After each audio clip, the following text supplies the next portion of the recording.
Yo, what is going on, everyone? I'm Steve from Burke Family 54 Comics. Welcome to another Thursday night chat. We're going to be hanging out, talking comic books, and reviewing them. Before we do that, though, let's set the intro.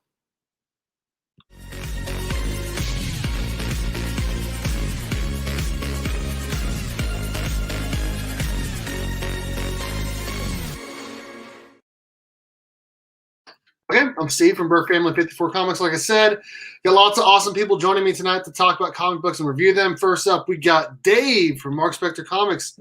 What's up, man? Hey, what's going on? How you guys doing tonight? We're doing well, man. We're doing well. Appreciate you joining us. Next up, we got Mark from Legion of Comics. Hello, Mark. You were muted. Hey, how's it going? All right, next up, we got the guy who's been joining me longer than anyone else. We got Ryan, new guy, Cosmic Campfire. What's up, man? What's up? Excited to be here. Yes, sir. Talking about one and a half of these books. Okay. Last, certainly not least, we got the Panda Pack. We got the Panda Nasty. We got the Party Pack Panda. What is up, Adrian Panda Awesome 316? See, when you say party pack like that, it makes me sound like I'm a Taco Bell piece right here. Like I'm some sort of, combo that you can order off a Taco Bell menu. I can't have you say party pack. Okay. All right. My bad. Before we get any further, I do want to say that tonight's Thursday Night Chat is brought to you by comicbook_pressing on Instagram. If you guys ever need any comic books pressed, make sure you guys hit up Eric over at comicbook_pressing on Instagram, and make sure you use my promo code BURK54 and you get free shipping back to you on your first order. How's everyone doing tonight? Good. Good. Everyone's doing well. We got like a echo here. Hopefully we can get that situated. Tapia, what is going on, brother?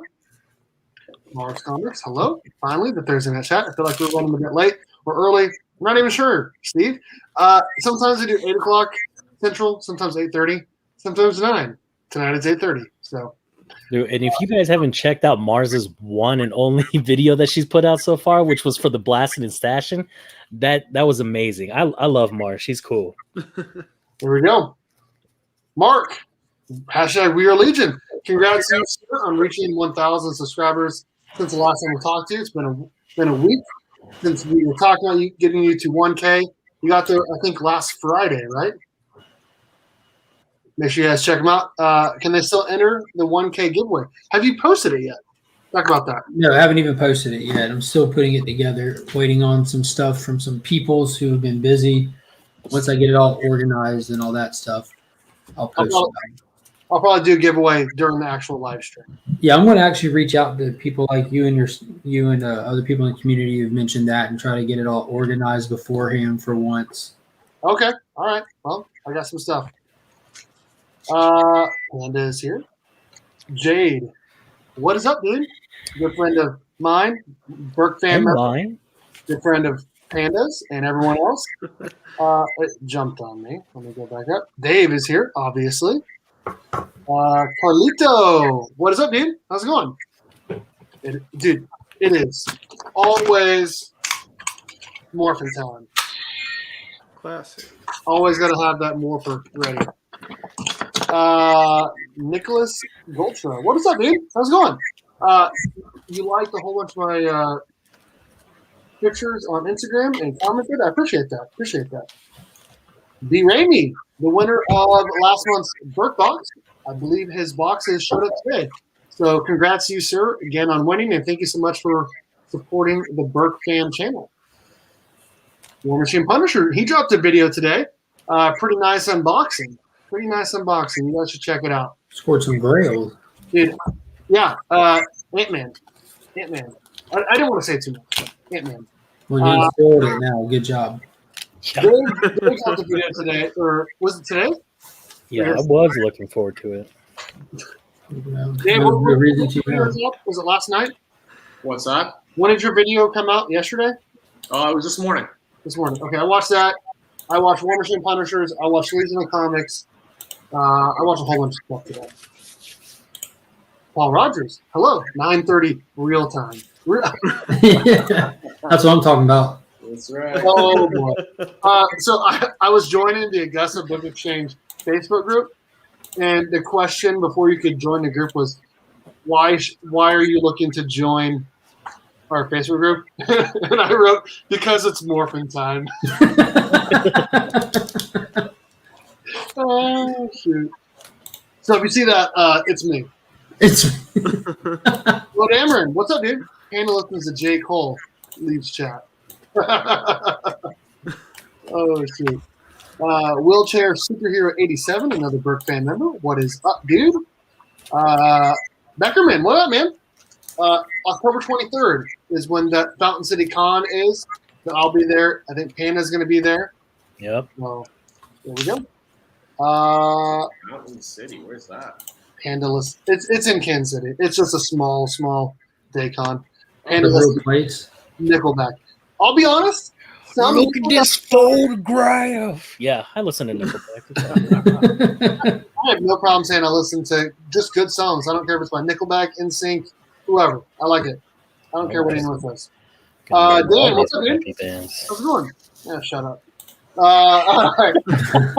This is a part of the show where we show up our comic haul for the week. I'm going to go first. I got a very small haul because my shop is currently not getting DC books again.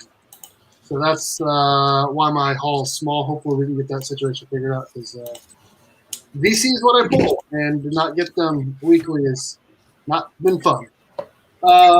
This was a back issue, and I saw it like a week or two ago, and I asked him to put it in my poll, so I bought it today. This is Stray Dogs number 1. Oh, I got that. Yeah, I remember. It's a really cool cover. I like it. Yeah, I know. I got it for cover price. Oh, nice. The first print? Yeah, It is the first I can't. No, that's like a 5th print, I think. It's the 5th printing is what it says on the book. Yeah, but it's the homage to all these later printings are all homages to So like classic horror movie classics and stuff like that. So it's just awesome. Yeah. All right, Kyle, I will try to remember that. Next year I want to travel to a con. Which one would you guys all go to? I think everyone's saying C2E2, right? Mm-hmm. But I don't know. Up to you. And then the other book that I got was the only new book that I got this week. The Last Ronin, number 4, which we're definitely going to review tonight. Other books I'm going to grab as soon as I can. Hopefully he got them in today. If not, I'll have to wait. I have a full list here. Let me pull it up. I'm going to get Nightwing, Flash, Batman, Shazam, and Eat the Rich, at least. So, but actually, he got Eat the Rich, but I think he was sold out. So I'm going to have to go somewhere else and get that. But that is my haul. Dave, have you had a chance to go to the comic store yet? Yeah. I Oh, had yeah. a day off. I went to 1 LCS and 2 antique shops today. Had a busy day. Was able to pick up, of course, Moon Knight number 3. Oh, yeah. Was that good? I haven't read it yet. I just bad and boarded it right now. It's there is a key first appearance of Hunter's Moon, which is also a cover appearance there. Nice. So now I'm excited to read that. I was able to pick up at the LCS Grendel number 1. Oh, nice. Nice. And the other book I picked up, it's a nice little Bronze Age horror. Swamp Thing, issue number 9. Dude, Nice. I love the way you say horror. Horror. That's all I got. That's all I got. Light week. Leave it to Panda to make it awkward. Oh shoot! Did you pay by the way, did you pay $28 for that? He gave me a small discount. It came to $26. Yeah. Nice. Yeah. So Mark, pretty nice shape. it is. Yeah, that's a nice book. Let's see the first part of your haul. Yeah, Shazam number 4, Suicide Squad King Shark number 1, Nice. because that's like cover of the week. If you show me another cover of the week, I'll show you why you're wrong. Flash 774, Supergirl Woman of Tomorrow issue number 4, Batman the Detective, issue number 5. Batman 113. The DC Connects for the week. And I've already read Last Ronin, Death of Doctor Strange, Aquaman the Becoming, Nightwing, Eat the Rich. I still got to pick up King Spawn, and I'm picking up The Frontiersman tomorrow as well. Oh, damn, you read a lot.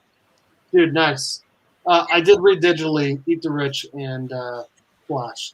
But I'm not going to read anything else digital. I have to have it in front of me. Yeah, same here. I read Flash and Eat the Rich.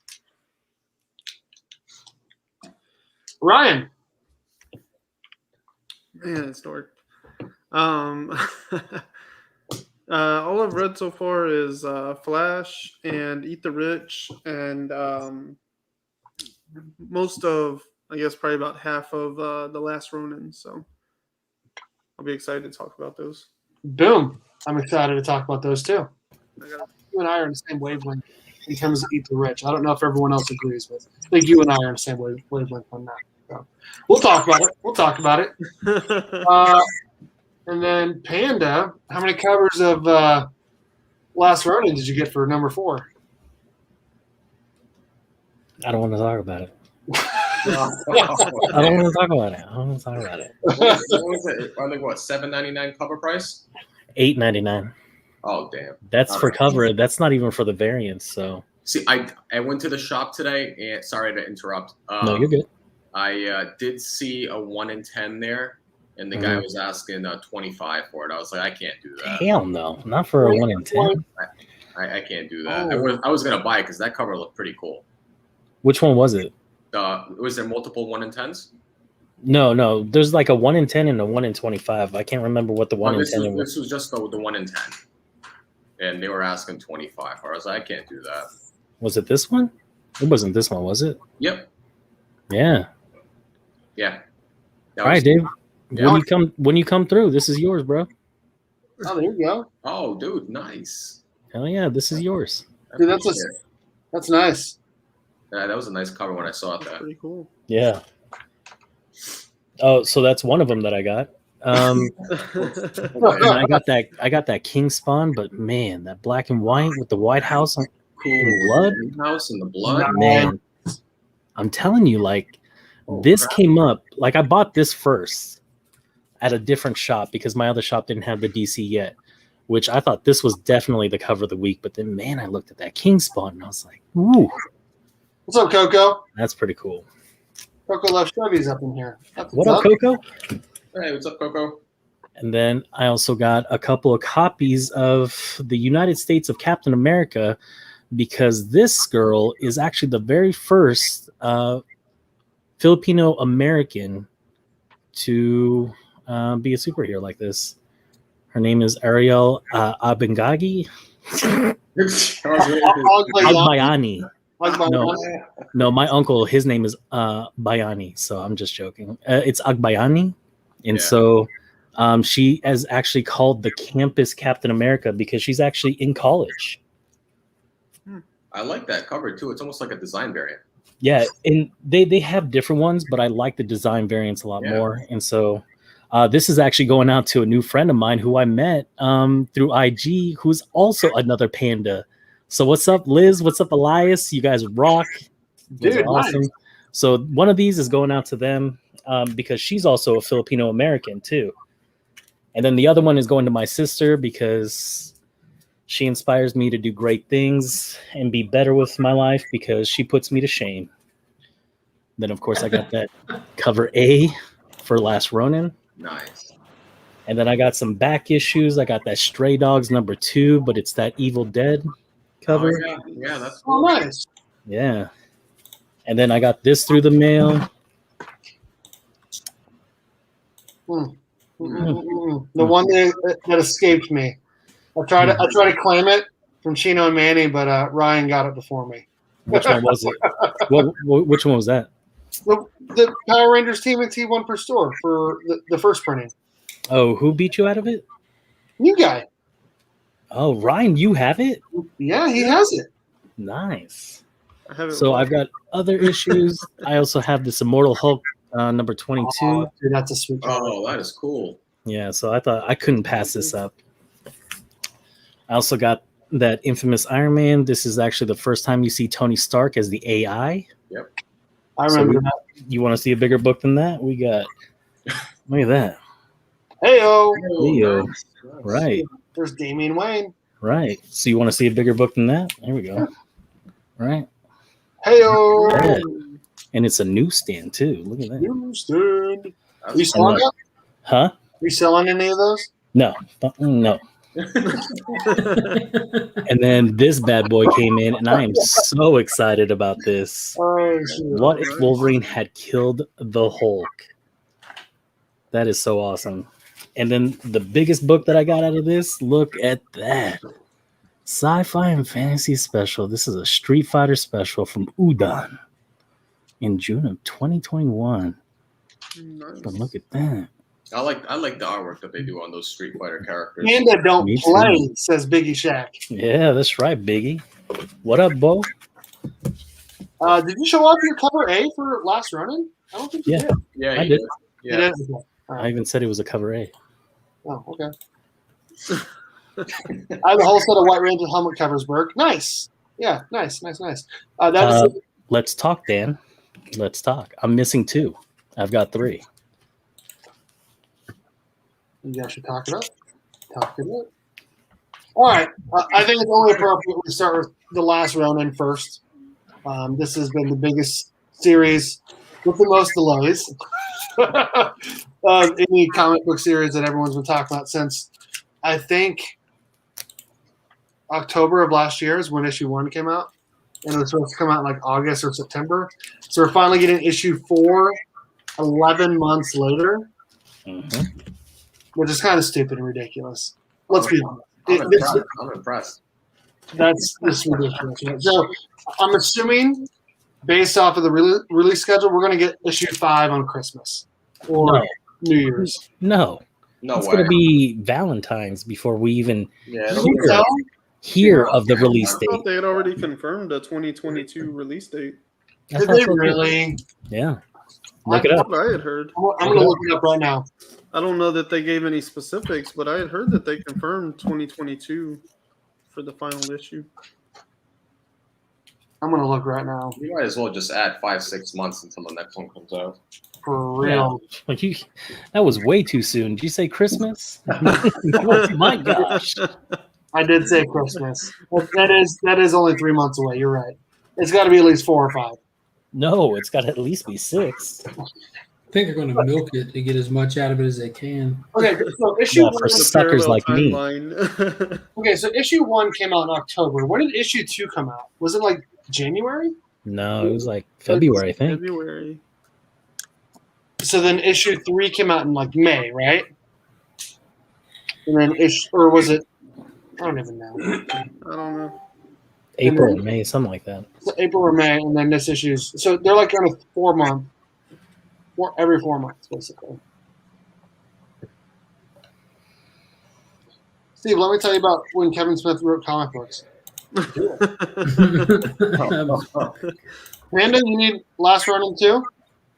He's got a whole bunch of Last Ronin number 2s. I'm assuming. Thanks, Coco. No, I got it covered. I've got like I want to say last time I checked, because I've sold some of my Last Ronin 2s, given some away.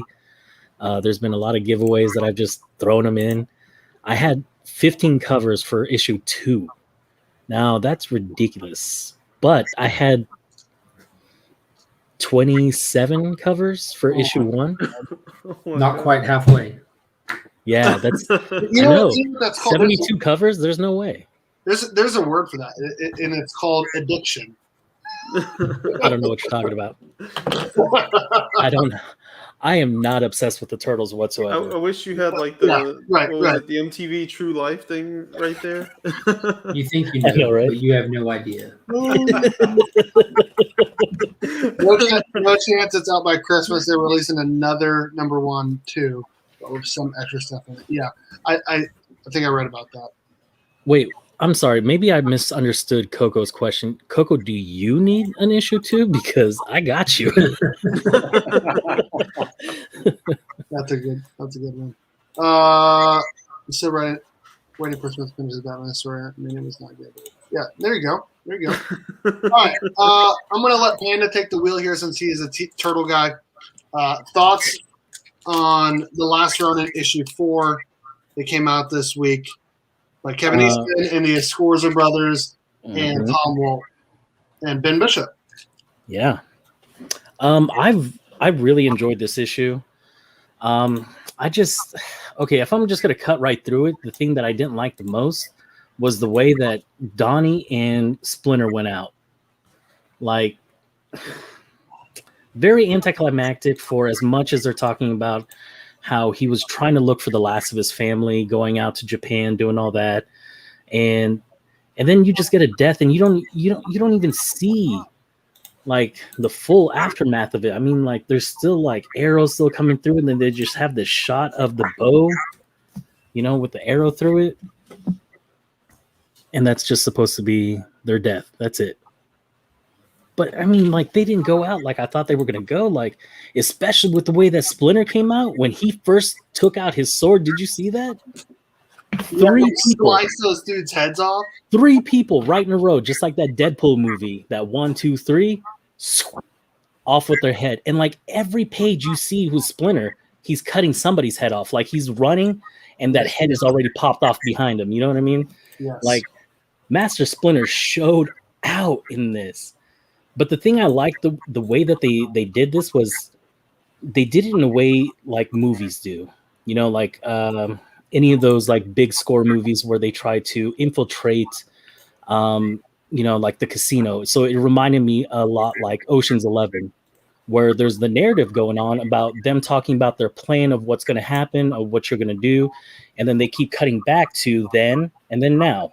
Then you see, their progression of trying to get into the fortress and everything like that of Baxter Stockman. And they're talking about their plan. And then you can see how this plan is unfolding, and it's not going the way that they had planned out. And I don't know. I really enjoyed it. Master Splinter to me was hands down the coldest mother effer on this thing. Like, for real. There, I did it for you. I sent. So you good? I like it. Yeah, it was good. Let's hear from some of the other people here that had a chance to read it. What did you guys think of the book? I didn't read it yet. Okay, go ahead, Mark. It had its ups and its downs. Yeah, it was a little choppy at times, but I think they did a good job where it counted, because we kind of like Panda point out the whole oceans thing. But even before you get to the end, when they're laying out their battle strategy and you're watching them all excited and like optimistically losing the fight. Before that, we kind of went layers into the past, when he was talking about going to Japan, and then in the flashback, he then asks someone for information, and then we flash back again even farther. So it was pretty cool. That was actually smooth the way that they layered that, though. But I thought it was completely out of character how Splinter acted on that battlefield, how he was completely short-sighted and just seeing red. And I still think Shredder's grandkid's stupid as hell. Like, just stupid. Like, the way he just rolls up to the battle, ha, ha, ha, fools, I tricked you to come here. Like that was actually good. They missed a great opportunity to make him actually attempt to achieve peace, but something messes it up because everyone's on edge. Like, they're even building that up. Like, Splinter was on edge that he wasn't already there. They're on edge that they brought ceremonial weapons. Everyone's on edge. You could have let it just attempt to happen and fall through, but instead he just rolls in like a doofus. Haha, I tricked you. Here I am. But I will say that he's had the best characters design when he was on that horse, looking all samurai. Yeah. By far, bar none, the best look that Hiroto has ever had in this 4 issues. What other look has he even attempted to have? He's been shirtless on top of a building, talking to himself. Like, this is the first time you saw him with clothes on, even. Baxter looked like a deformed cyborg, which was a little weird. He looked like Lord Zed. They really forced him into this issue, like, for having not shown him up to this point, just kind of talked about him. But he felt really forced into the issue. Like, they show him before you get any context for him. The issue starts out confusing you where you're even placed at story-wise. And then, like, I mean, it was easy to assume who it was, but I don't know. It was he came and went really quick. The Fugitoid thing was very predictable, but The fight scenes were kind of fun, kind of. Just really the Splinter Donatello one. Other than that, I just really didn't blow me away. You know, this one didn't really have me excited for the finale. Not really. I know that it's coming, but you know, at the same time, I've been loving this story, so I keep up with it. But I'll tell you honestly, just the ending just didn't get me. Like, you know, like having me excited. Casey's a mutant. Casey's a mutant. They're setting like they put that in there just to set up to kill Mikey, so you know that the city's guarded by somebody else. Mm-hmm. Yeah, that's true. I didn't think about that. Think about it that way. Like wherever my hype balloon was, like I don't know, the delay shot it. Even if this wasn't delayed, I don't think it would have kept the hype at this point. It's just everything for me, at least, everything that was exciting, interesting, and cool about this book was done by issue 2. Like you get the format of how they're just going to off all the characters. We get the reveal of who the Ronin is. The bad guys aren't interesting to me. I don't know. Yeah. Ryan, what do you think? You didn't get a chance to finish it, did you? No, I just made it up to where they flashback to Japan. So, Okay. I mean, my thoughts on everything before that, though, I was really enjoying the way that they gave us different like angles on Mikey. You know, like whenever it starts out, like he's in that big fight and stuff, and his dialogue, like he's kind of the party dude still. You know, he's like an old man, but he's still a party dude.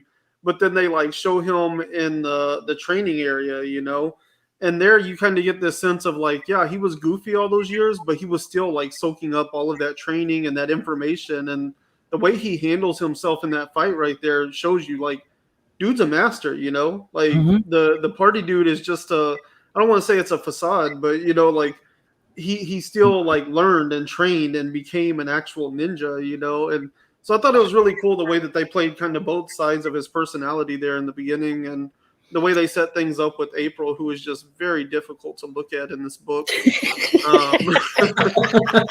She's no beauty queen. Ooh, they made her hideous in the future. There. Ryan, I don't know if you've been reading, but man, she's been through a lot. Yeah.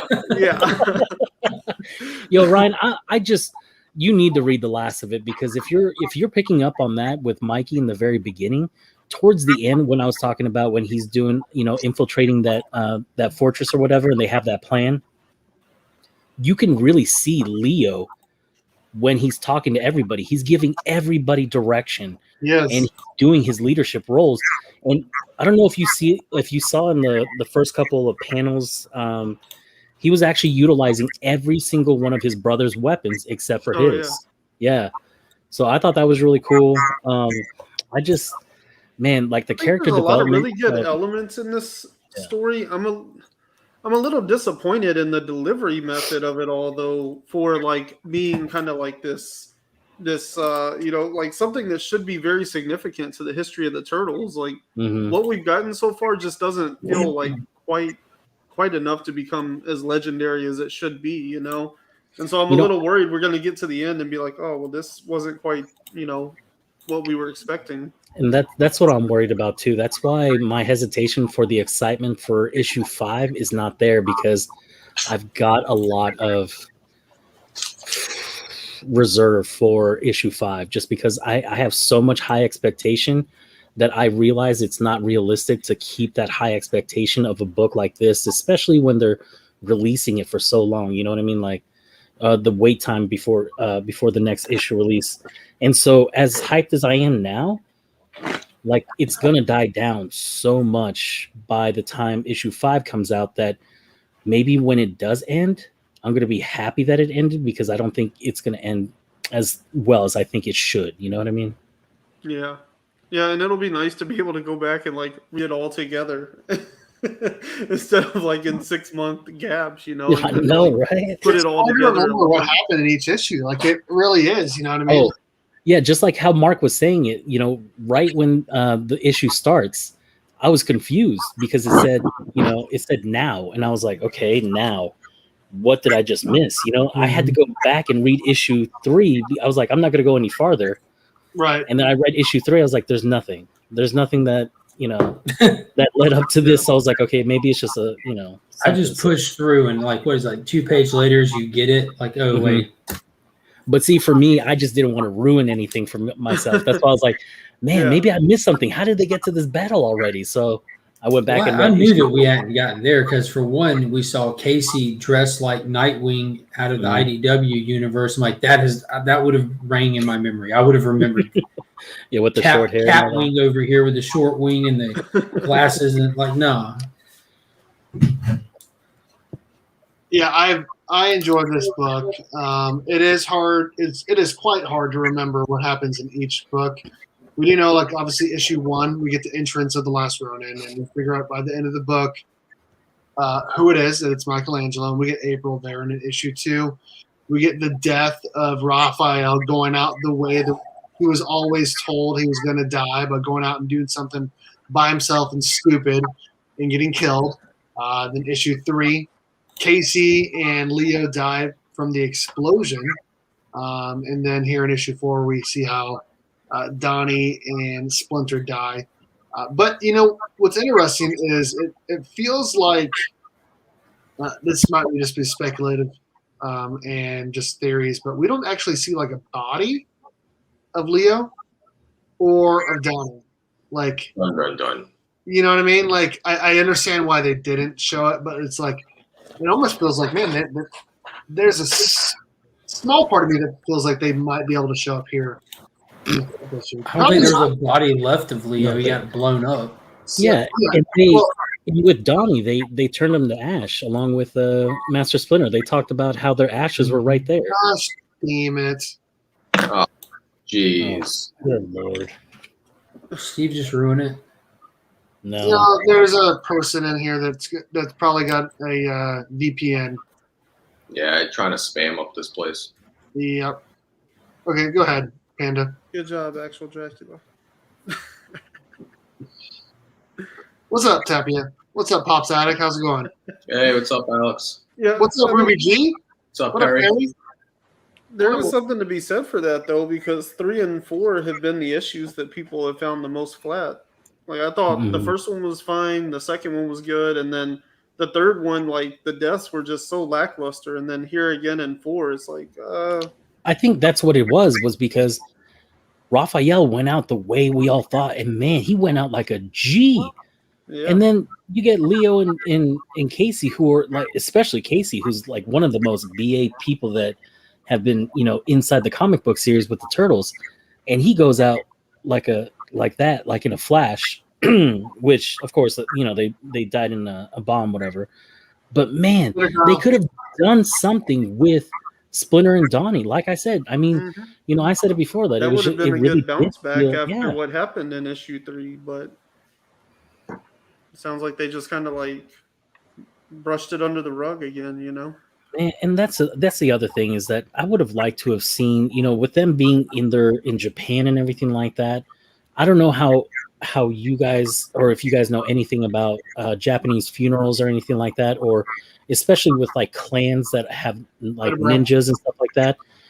There's a big production in a funeral, for everybody to pay the respects. And so, I mean, and you could tell by the way that one sensei that Michelangelo went to go see, how much he revered Master Splinter. Like, you would have seen like how spectacular of a funeral like he would have had, especially being back in Japan of his homeland. So, I'm still waiting for those pages, and I'm still waiting for Kevin Eastman to draw them because I love that flashback that they had. I love it. I mean, I love those black and white flashbacks to what feels like the original Turtles books. I love those. I agree with that. But at the same time, though, I have enjoyed from the beginning the Scorsese brothers art, top notch, on point, color is great. I have enjoyed that a lot.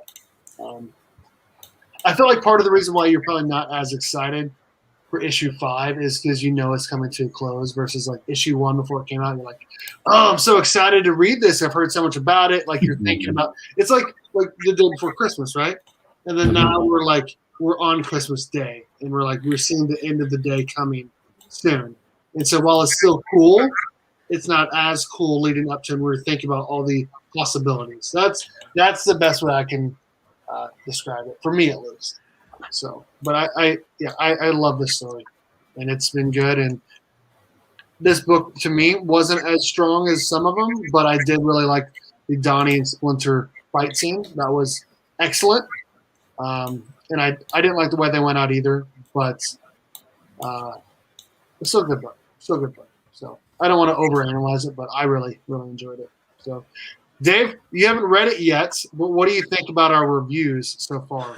Like, what are you looking at reading based off what we said? Well, I'm going to read it. I'm excited to read it. You know, it does kind of suck. It does have a huge impact when there's such big layovers in between issues. Mm-hmm. And you almost have to like reread the whole, you know, series just to kind of catch up quickly when it's that big of a break. And it does lose a bit of its luster when it's that many, you know, that much time in between issues. Like, we're not probably going to get the next issue until January, February of next year. And that, you know, obviously it has a big impact on us when we're reading the series and like hoping that it, you know, continues to be a good series. So it's, you know, that's just my 2 cents on it. Any theories or anything from people about what issue 5 is going to be like? What up, Austin? It's going to be great. Very great. What's up, Austin? How's it going? Mark, I just hope for the price point of $8.99 that this thing turns into like a 104-page book for being as oversized as it freaking is anyways. You know? I'm just looking forward to the final John Jang variant for it because those have all been beast mode. Killer. I love my big time collectibles issue 3. The only regret I have is not having a freaking second one, so I can just put them together. So this way, I don't have to unfold it to, you know. Yeah, I had 2. I AOK'd the trade dress out. Nice. trying to find that user that was on here and add them to the hidden list, but I can't find them. Yep, there you go. I would tell you his name, but no. Well, no, I know the name. I looked it up. I'm trying to type it in, and it's not coming up, of course. You better be careful what you type that in. What's that? Get add to a watch list real quick. Yeah. Well, I'm typing it into the hidden lizard. Hidden users. Hidden lizard. Yeah, you know what I meant. This is getting worse. Yeah, let's keep this going. He's gonna go to get on a plane for C2E2, and they're gonna take him to a different room. 256-day turnaround for magazine size at CGC right now. And see what's crazy is I was going to wait till the final Jang variant for Last Ronin came out, then send them all off together to get signed and graded. But with that kind of wait time, I'd rather just not. Like, why is there such a long turnaround time for magazines? I know magazines are longer than standard anyways. I'm assuming that department just works differently. That's a year. That's a year. Yeah, because it's working days. Working days, which is Monday through Friday. Yeah, realistically, you might as well call it a year. And that's 51 weeks in one day. Which they don't work 52 weeks out of the year. So it's basically a year. That's insane. I'm not putting a magazine size into CGC. I mean, you can still express magazine size, can't you? Oh, I'm sure. Okay. I mean, money talks, unfortunately. And I mean, I think that might have something to do with it as well. You know, they're not in any kind of hurry to increase their turnaround times. No, make them faster because the slower they are, the more they make. The slower you work, the more you make. That is a perfect business model they got. It's not like they're saying we're not taking submissions anymore. No, they're saying we have more signing events. Right, more signing events. That's why Jay-Z bought it. He was probably trying to send in his collection. He was like, "Oh man, it's gonna be a year. What if I just buy the whole place? Can y'all expedite it?" Yeah. Whoa, he's going to CBCS. Wow. Yeah, it does feel greedy because it's like they're like people are going to come to us regardless. We're not going to lose money by pushing these wait times back. And I was listening to somebody talk earlier.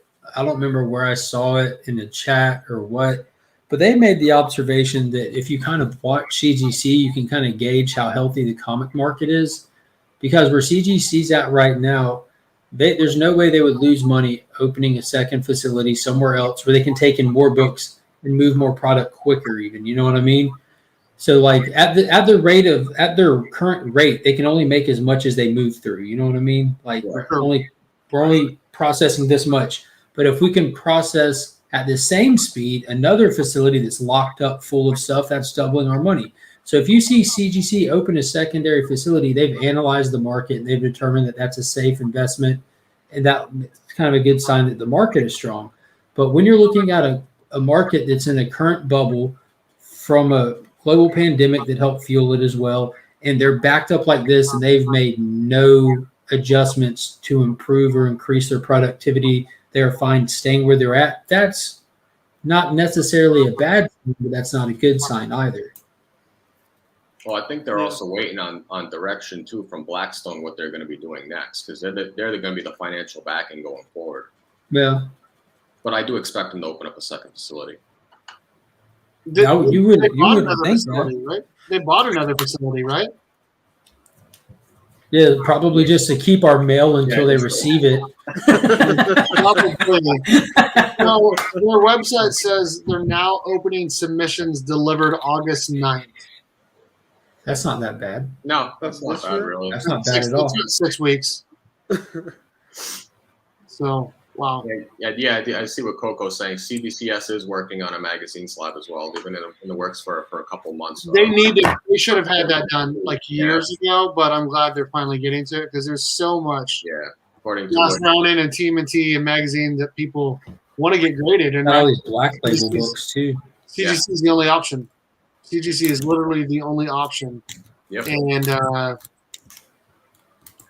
CGC's website, it says for magazine, the current turnaround time is 213 days. But that might be, they have maybe not updated the website yet, but that's what it says to me when I look at it here. Yeah, when I submitted my my Silver Age book over the weekend for the comic show when I got signed by Roy Thomas, I talked to the guy there, and he was like, it's 125-day turnaround time for that one book, and that's estimated. Wow. You know what they're doing now is, so I'm looking at, I'm just going to pull this up really quickly. And that's direct submission from the what do you call it, the facilitator. I know we're making a big tangent here. We'll get back to reviewing comics here shortly, but this is worth sharing since we're talking about. Yeah, no, sorry, we kind of got a little deviated there from the books. They're making, $15 extra per book for people that want them back basically in half the time right here, 54 days versus 109 days, working days, right? So that's what, 11 weeks for Fast Track? That's significantly improved because when I went to Terrificon back in, I think it was June or July, the current Fast Track time versus turnaround time was 90 days, Fast Track versus 103. Right. So it was only like 2 weeks or 3 weeks difference, right? Yeah, so it wasn't worth it at the time. Now it's cut in half. Yeah. So, for instance, Panda, he fast tracked some books, and I want to say he got those back 3 weeks, 4 weeks ago, and he paid like $20 or $30 more than me, and mine are still sitting and received, and so I don't anticipate me even getting them probably till the end of October, because once I go to like scheduled for grading, it's going to be scheduled for grading for like 3 weeks, right? Yeah. And then we'll be grading and then shipping. So I don't anticipate me getting them for, like I said, until the end of October, which would be about a month and a half, maybe even 2 months different than when Panda got his.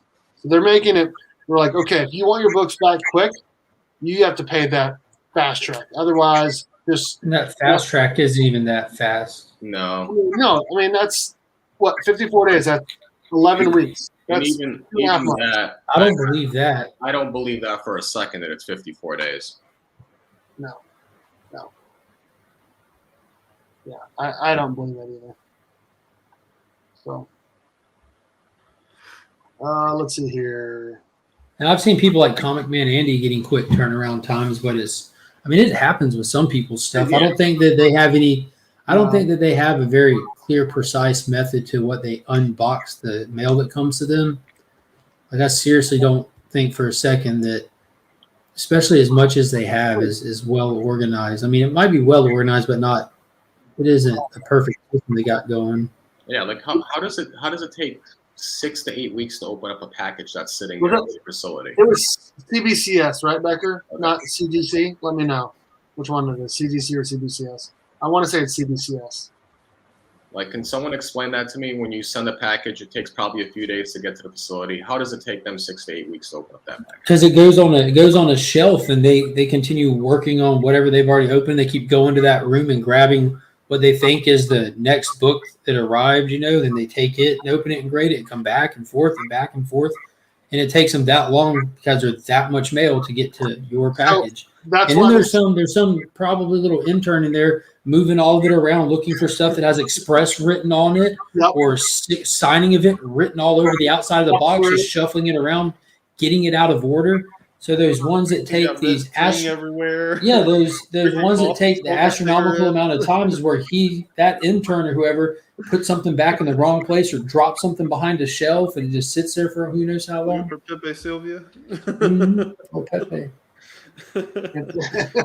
Yeah, because they make you mark it EX for Express and WT for walkthrough, and then if there's an in-house signing for like Ben Bishop, Kevin Eastman, you got to put like their initials on the side of the box, so they know to put. So they know they got to put on a different one. I'm gonna start writing Express and walkthrough on there. Yeah, just write it on there for no reason. That makes a difference. You should test that. Just submit one book and write walkthrough on it. I might have to just test it and see if that makes any difference whatsoever. And then Can they charge you for it? I bet they would upcharge you for it. That would be like, oh, it was a. I didn't know what that meant. That was a reused mailer. Don't you know about Geminis? There's only 3,000 made. They're all reused. Just make sure there's pull tabs on it. They won't be mad. Yeah. Yeah, that's what I'm saying too. Yeah, I'm thinking. I don't know. I'm saying Halloween, but whatever. It sucks. It just sucks for sure.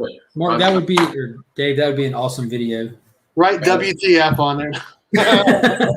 Yeah, exactly. Nice, pops.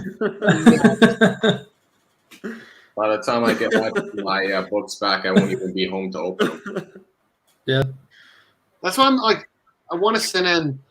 Like, I'm going to send in my books to be graded like this. It's going to be 6 months, right, before they come back. And then I was going to send in like 25 bucks to pre-screen, along with a express of my Flash 110. But even the books, I'll probably get charged $200 to grade that Flash 110, and then get charged for all the other stuff. But still, like, even those things will probably take 4 months. Wait, isn't it cost $200 to grade that book? So an express is what, like $120, right? And then didn't you guys tell me that it would cost more based off of it being an older book or something? Value, what is it, value tier? It's under $3,000 in value. So I don't know. Regardless, it's because it cost me $95 to submit mine, and that's a Silver Age. What book was that? Marvel Superheroes 13, first Carol Danvers. Okay. You know, I wonder the same thing. I need to write on the outside. Do you know who I am?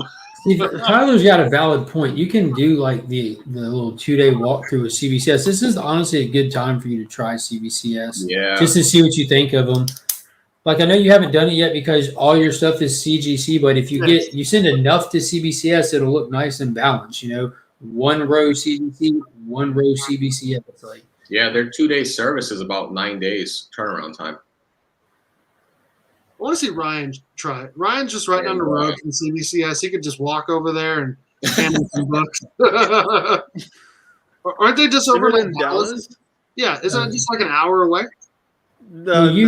It's closer than that. He's That's in a Texas. 4-hour drive. No, you do know who does the drop-offs all the time, though, drops off and picks up. Yeah, Nick. Mm-hmm.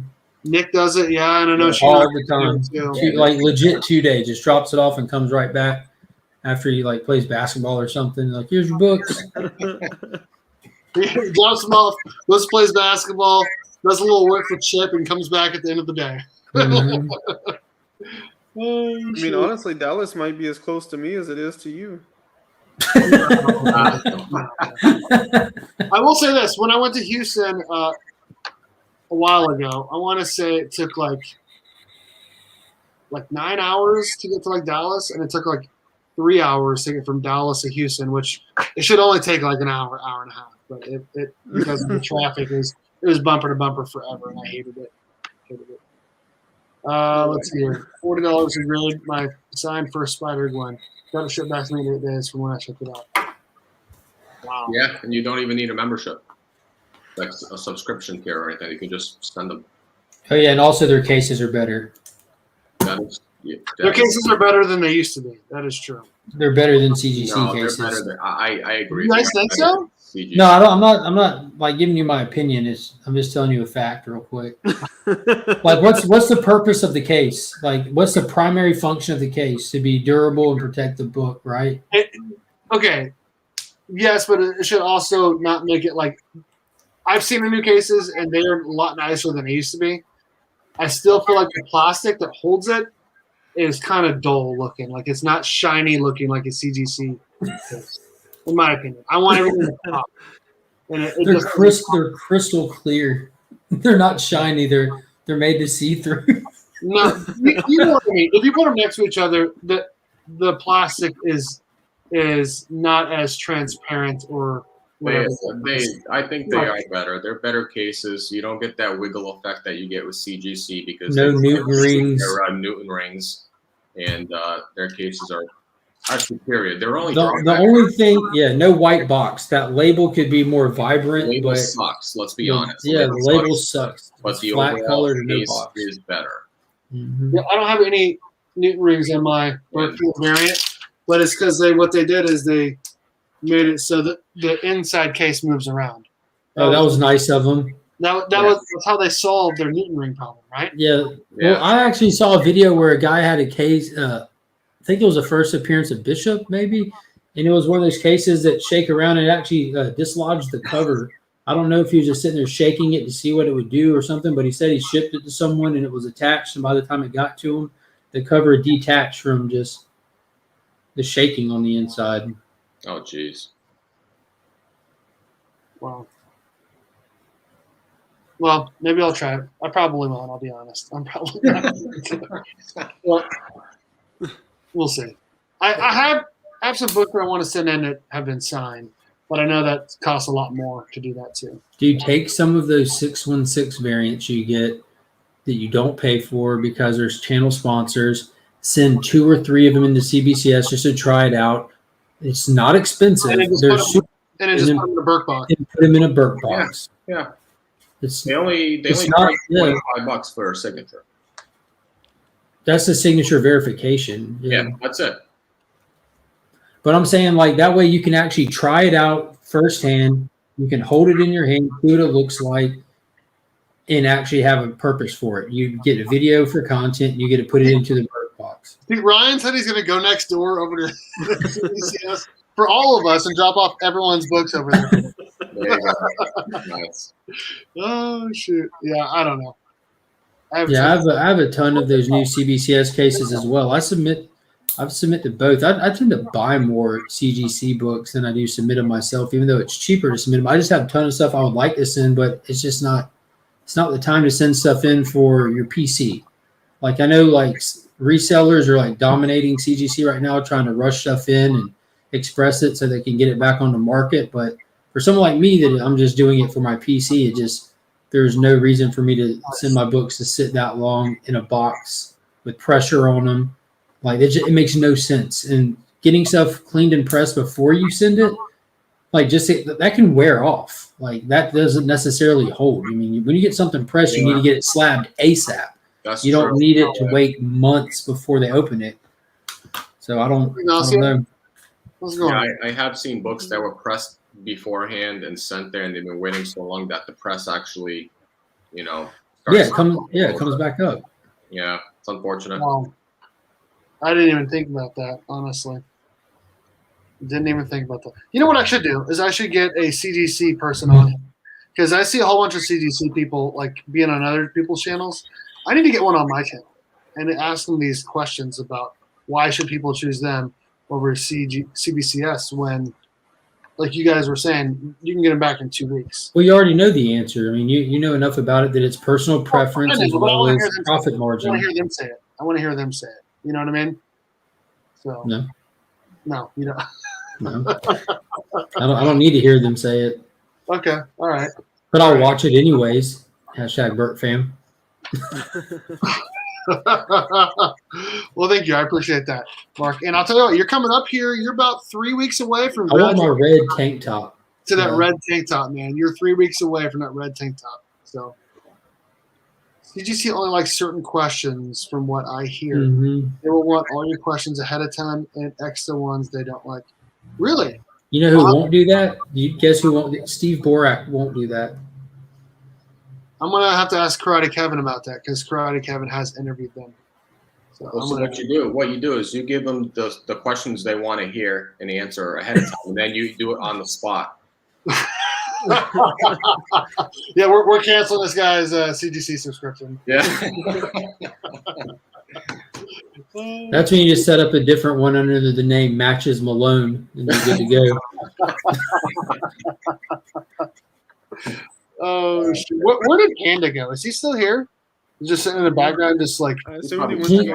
He's always here. Well, let's just get him out of here. There we go. When he comes back, I'll add him back when he comes back. Panda is always here. Yeah. Wait.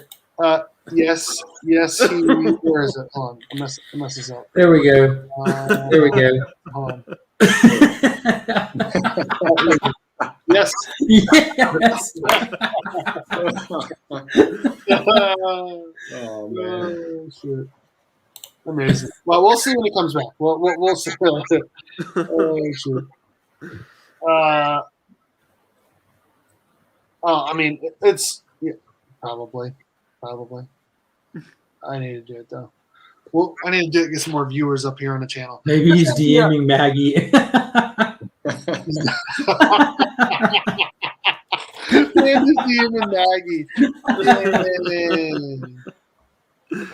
Oh my gosh. That was amazing, Ignacio.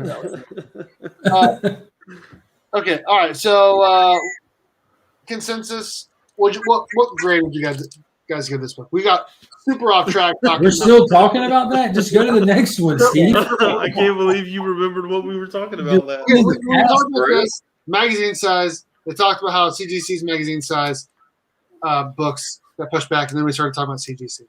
I give this book a B plus. Mm-hmm. Oh yeah, definitely. All a B plus. It has its faults, but it's doing what it's supposed to do. All right.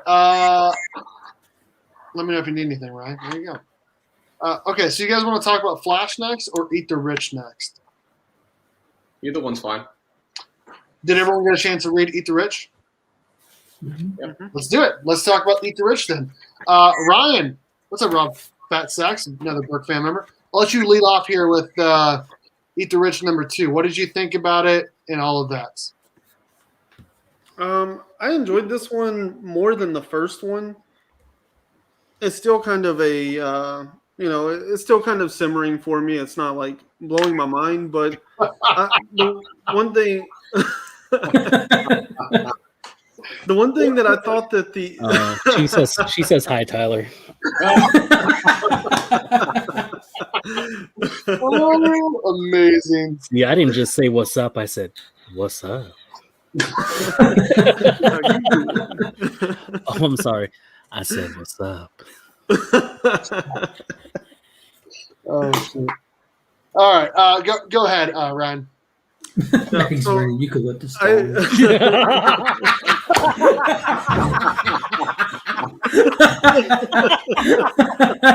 Oh, that's gotta be so hard for Tyler to read. Something tells me he's just gonna lean into it. So I'm sure he's heard that stuff before. Oh man. Yeah, Yeah. he probably bought it for her. Oh my gosh, you guys are too much. You guys are too much. All right, No, my son go ahead, called. My son called. I'm sorry. My son called. And he called earlier, and so I just had to come off real quick because he's got his big homecoming dance coming up, and so he just telling me he's excited and everything like that. So Teach him about the birds and the bees. you already know. He probably just watched an episode of whatever Panda was on that week. Yeah, just Got the lowdown. watch his dad on YouTube. Now I know. Now I know. Yeah. Here's the thing: like, you guys see how like outgoing I am, right? What? As I know, right? You would have never believed that at one point I was not this way whatsoever. I was a quiet, reserved kid. I didn't, I just wasn't as social as I am now. But like that 7th, 8th grade year going into high school, like I really came out of my shell and was like really putting myself out there. And so I have all these pictures from back in the day that I found, and I want to show my son, like, hey, like you can do all this. Like, there's still a lot of time. Like, look at all this stuff that I did. Like, and I was lucky enough that somebody took a picture of it. Like, so I don't know, man. It's just I'm just really enjoying. I'm just really enjoying seeing the kind of man that my son is growing up to, and I'm just hoping that I can shape him into the man that I like. That he should not be like me whatsoever, right? That's number one. Like, let's get that right off the table. Like, he should not follow in my footsteps. But I want him to still have fun and carve his own way. Like, I don't want to show him all this and be like, oh, I can do all that. Like, it's a possibility that you can, but dude, you can do whatever you want. Within certain parameters. Like, I can. Because if you tell me I can do whatever I want, that's a whole nother thing. Like, I don't want him to think about that. But anyways, it's just cool seeing a 14-year-old like mini me just going through it, because it's like, I don't know. I get to see Panda having that talk to them. You can do whatever you want. As he puts a box of condoms on the coffee table, whatever you want. Puts the firearm on the coffee table. The world is yours. And then just confuse the shit out of him and just put an orange as the last item. Oh no, Maggie's here. Really must have messaged her. He told her, messaged her and said, hey, come watch me over at the Cram channel. I did not. I was talking to my son. Mm-hmm. All right. Her ears were burning. What is going on, Maggie? How are you doing tonight? All right. We are really trying to get back to reviewing comics. Ryan, Okay, I'm sorry. I'll go ahead and leave. No, you're fine. Ryan, what did you think of Eat the Rich #2 by Boom Studios? Yeah, I enjoyed it. I thought it was I enjoyed it more than the first one. I thought the only thing missing from the first one really was kind of that stamp of like, what is this series about? Sure. And I feel like they really defined that in this one, and kind of gave us, the thesis that they're going after. So I enjoyed this one. I thought it was cool. It was interesting. There was some stuff that like wasn't necessarily my favorite. Some of the weird, like trying to fit into cultural slang terms, and there was some clunky dialogue here and there, and kind of like obvious nods to things and stuff like that. But it could have been more subtle, I guess. But all in all, I enjoyed this one. I thought it was really cool. I thought it was honestly an excellent read. Oh my God. Wait on someone else to read the chat. Oh I was trying not to. Oh my gosh. It's so funny though. No lie. When my wife got pregnant, like we all used to work together, so everybody knew who I was and everything like that. That was the running joke is, yo, you can't be in the same room as me, otherwise you're just gonna get pregnant like this girl. Of course, she was my girlfriend at the time. It was just like, yeah, I'm sorry. You might get pregnant. I don't know.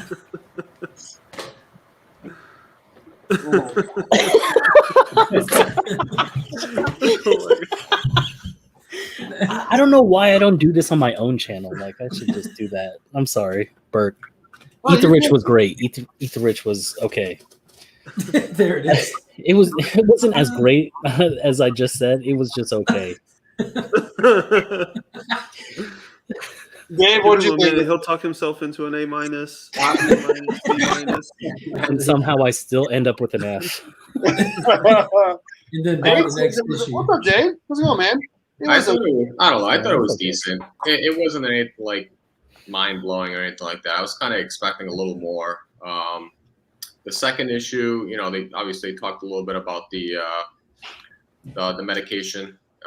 Yeah, the pins. The pins. Yeah, and I was like, were you guys trying to go like overboard with saying that? Just talking Right. about the thing. And I was like, what are you doing? That's what happens when you have like someone who's been sober and didn't party their whole life try to act like they did. Got them pins, bro. A quick Google search. What are the kids calling it these days? Rich people names, nicknames for pharmaceuticals, like everything about this book is a Google search. Oh my God, Maggie! I can't. Did you see what Maggie just put? Yeah, I The know. pregnant.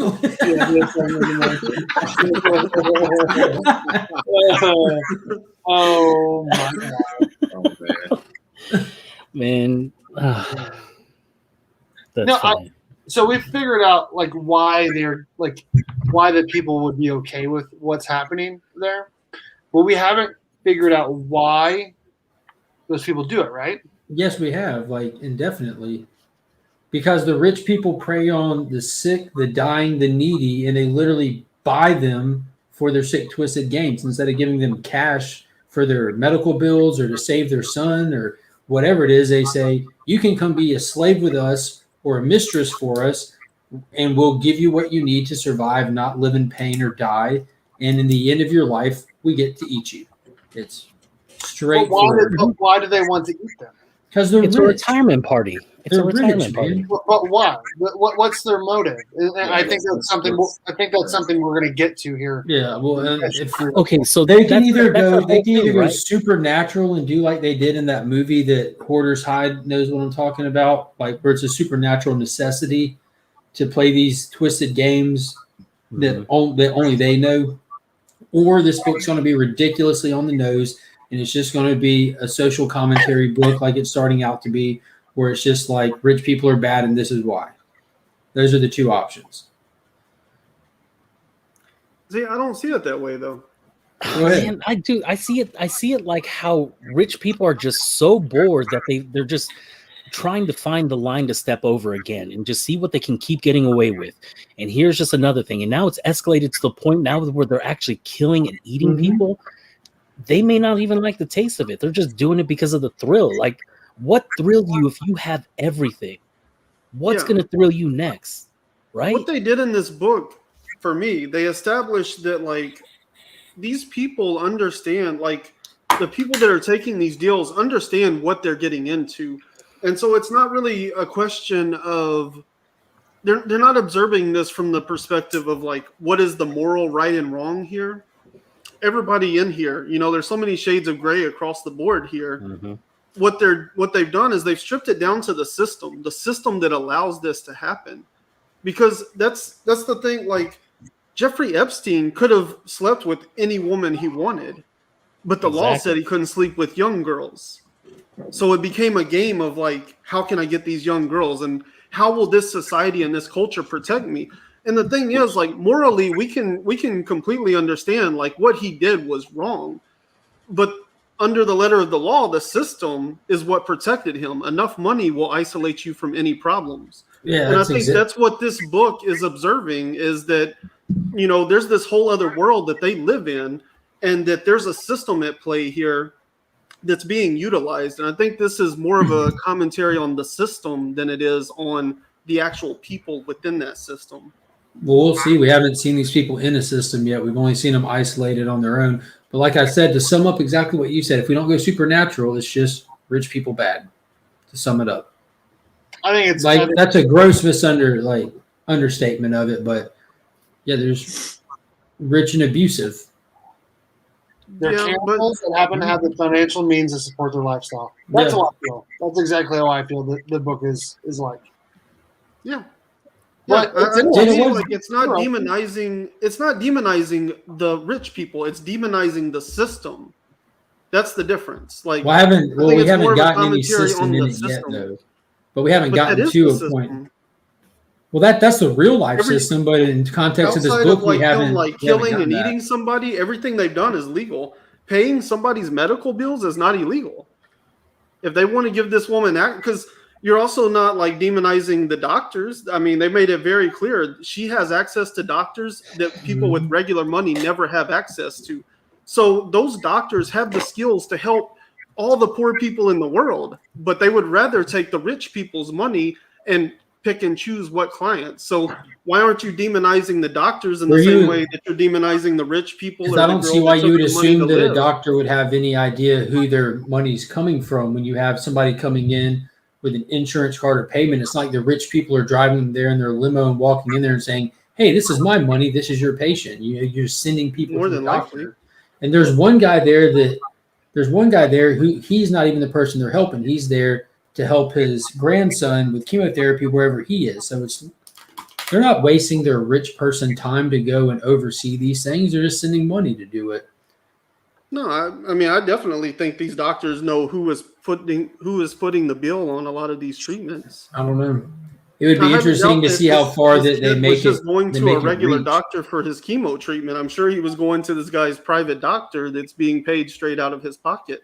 So if he chose that doctor, like they said, they have access to doctors they want. But it'll be interesting to see how far they like take the reach of like whatever this is, whether it be just this family or this group of friends, or how far reaching it is. But Oh shoot! Look, Dave is now pregnant. He's got a picture of me in bed. in bed, In bed. he took that picture when he woke up this morning. Man, no, it's just one of those things. Like, if you could propose that question, like, what would you do for $1 million? But you actually had that $1 million in your hand to give to a person. Like, what kind of stuff would you make that person do? What kind of Reminds me of stuff that. could you Remember make back that in person the what was it like the early 2000s when they did the bum fights? do? Yeah. Oh yeah.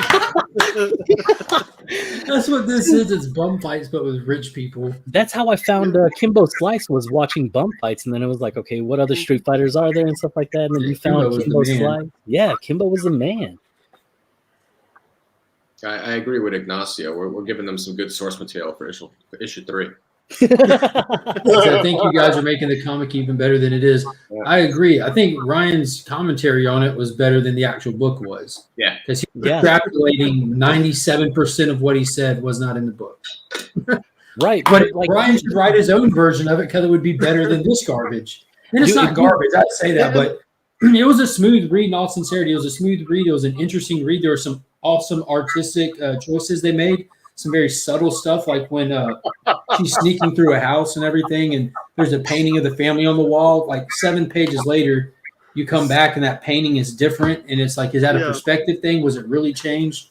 But it plays like the whole nail biting aspect of stuff, but it's just when it comes down to it, not a topic I give 2 craps about to read in a comic when I've seen it done before in several movies recently, like I talked about. And this is original to itself, but the whole concept of it is really fresh for me, being that I just seen those other movies and stuff. And again, like I talked about with Ryan Offa here, I completely agree with the message being delivered. But is it something I care to read in my comics? Not at all. So it's not a bad book. It's just not anything that's really tinging me. And because it's going to be extreme social commentary, it's going to be a blast to review because it's going to be very subjective on so many different levels.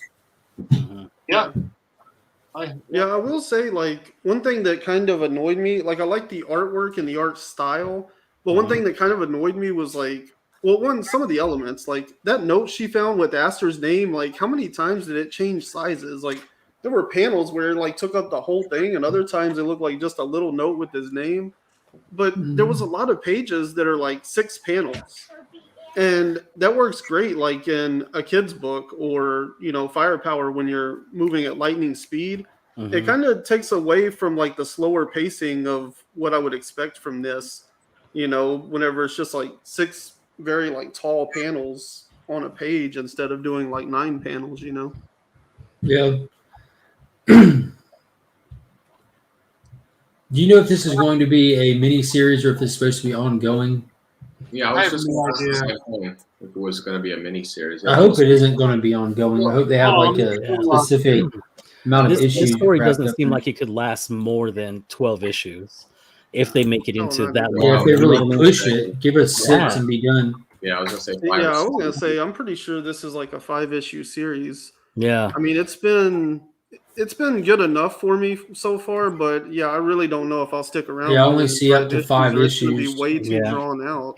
unless I say anything. unless I see Ryan Pond's name on the cover, I'm not reading this anymore. Your deep dive into the society of this whole thing, genius. Absolutely, like just because I would have never gotten. Well, I would have gotten some of it, but not like the way that you threw that around. Like, if you guys have not been reading any of Ryan's stuff on IG, you guys are missing out You're on not some living. really good creative writing. Really, really, really good creative writing. Sorry. Thank you. You get an A+ in my creative writing class. What if like Asher's just trying to trick Joey into being like signing a contract? She's just there to get a like his way of telling her what's going on is to take her there and just kind of let her find out about it so that he can just contract her out. Yeah, well, and like what's interesting is that like he keeps being like never really in the right headspace. Bro, he's on the pins, bro. Give him a break, man. But like, is it an act? You know what I mean? Is it like, and her talking to the help all the time? Like you said, are they trying to recruit her? You know what I mean? Dude, what a direction shift in a plot hole from going from you don't talk to the help, don't talk to me, period, to this issue like, hey, let's talk to the help. Let's all hang out and talk to the help. We're at a big social function with everybody. Where's the help? I'm going to talk to the help, and she's cool with it now. Like that kind of took me out. I'm like, wait a minute, why is her and the help BFFs now when they were deathly afraid to talk to her before? Yeah. Well, Maybe what's there's interesting is commonality. remember issue 1. What does that lady say to?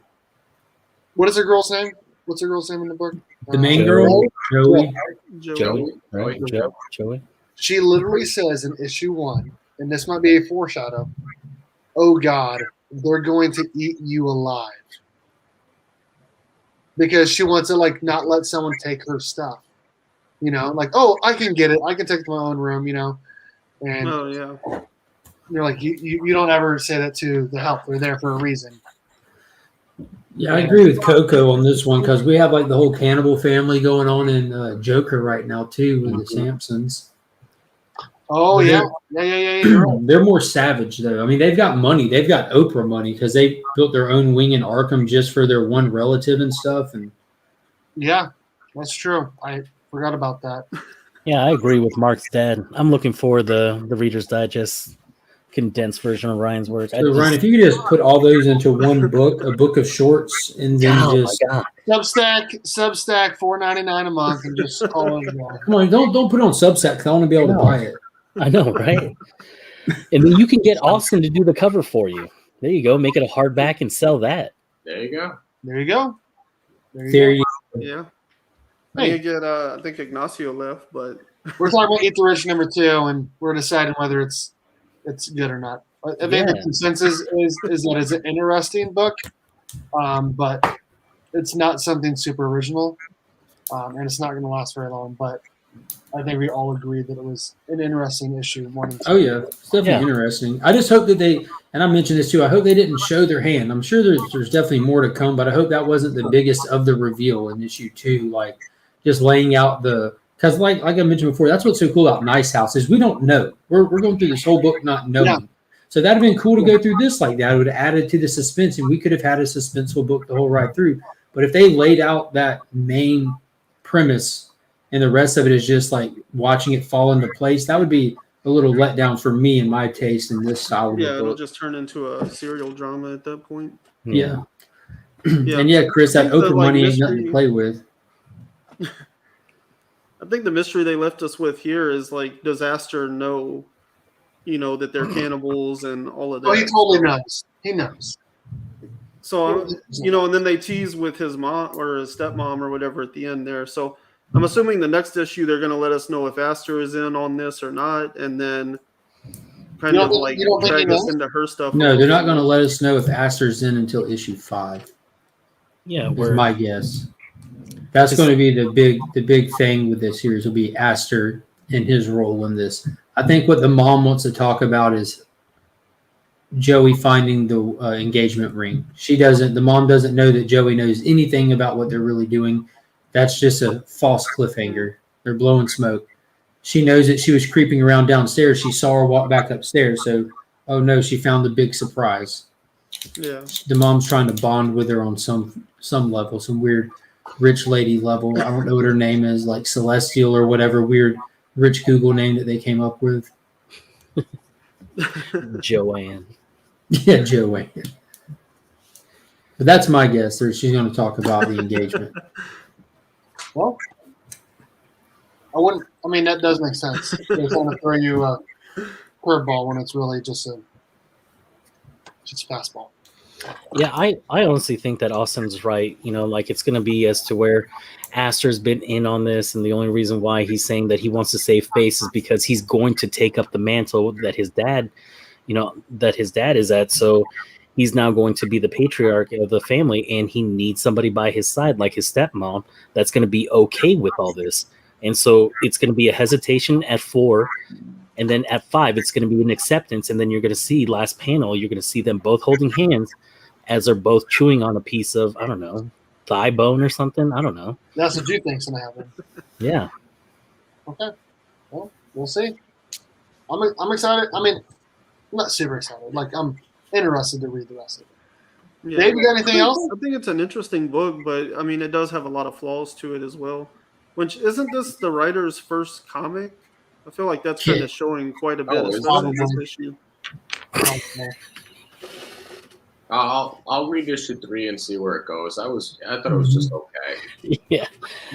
It's only 5 issues. I think I'm going to pick up all 5 issues, and whether or not I throw it in a dumpster fire later is going to be, up to them, really. Up to them. Austin agrees. Austin agrees with you. So there you go. Okay. That's all that matters to me. Yeah, Austin's approval. That's all that matters. He's like your dad. You need to. Well, the writing was on the wall when we started talking firepower, and I think him and I were the first 2 that bailed off that. And Yeah.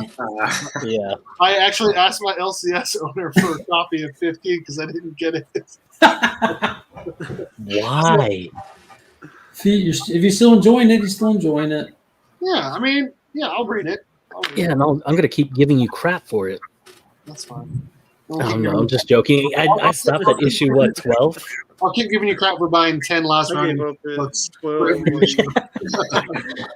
No, I won't. I'll keep giving you crap. Yeah, Hannah's over there scratching because he's itching, thinking about the next one already.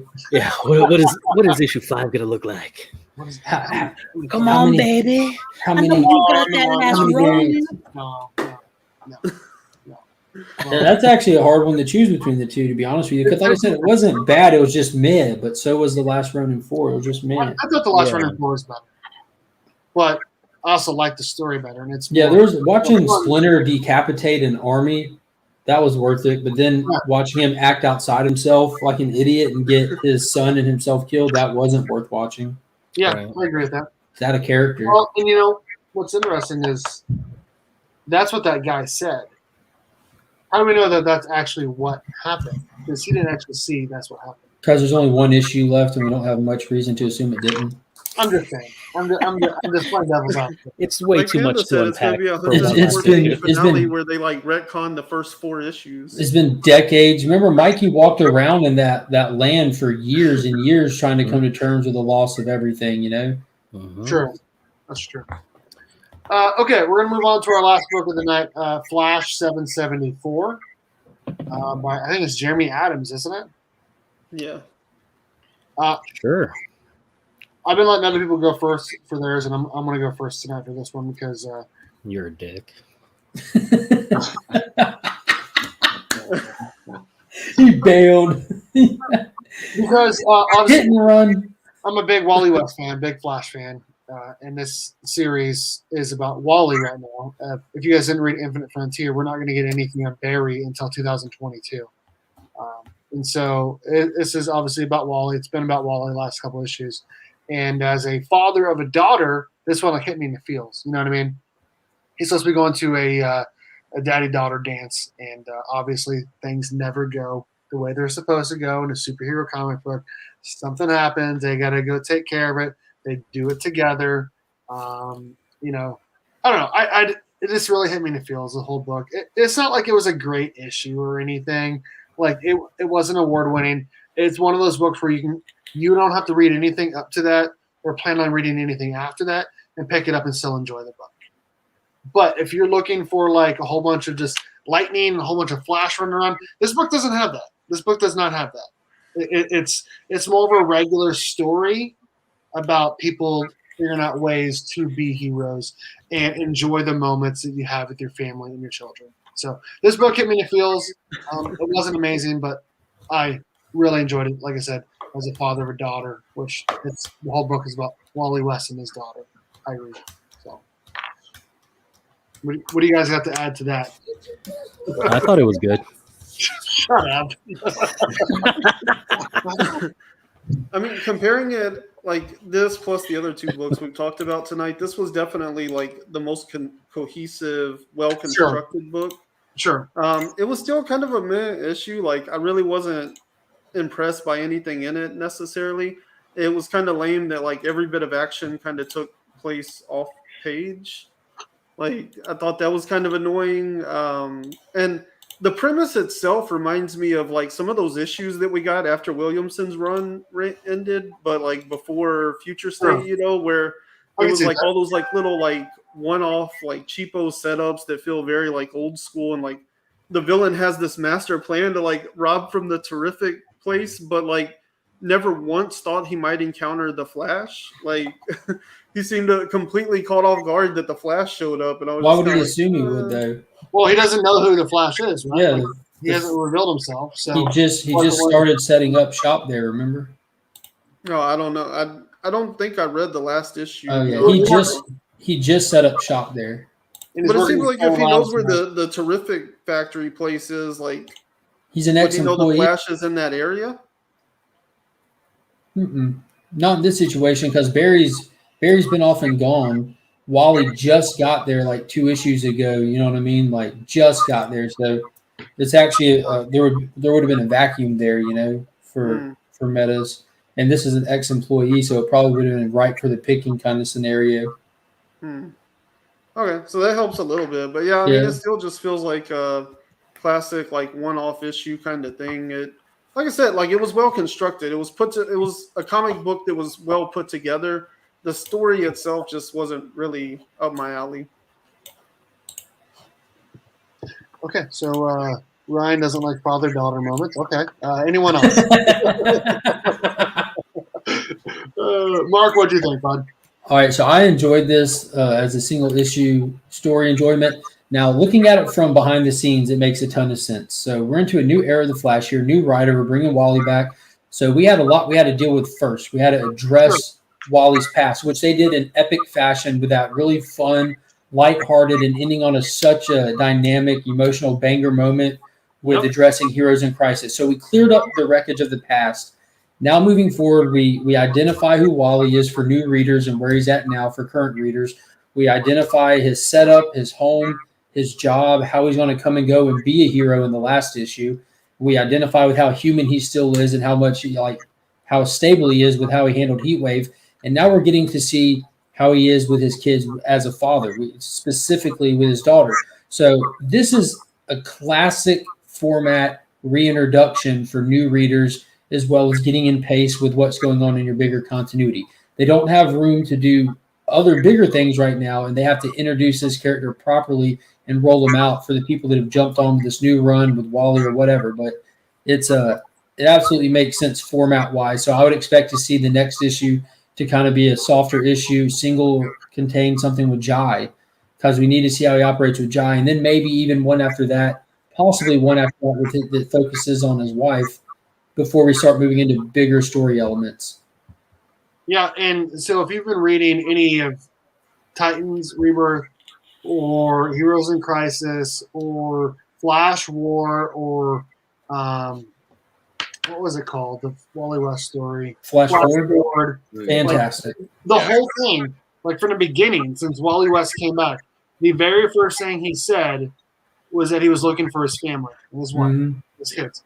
And so, like, I could see, like, I know because we had Chris from Lost in Comics on there, and he was talking about how he interviewed Jeremy Adams, who's a current Flash writer, about Yeah, he's doing great. that one of the things that he wanted to do was fix all the things that he didn't like about what they had done with Wally, because Wally's his favorite Flash. So he's going in there, he's doing his stuff with Heroes in Crisis, and he's fixing about how forever, for years, the last 5 years, Wally West is talking about how he's been wanting to be with his family and with his children.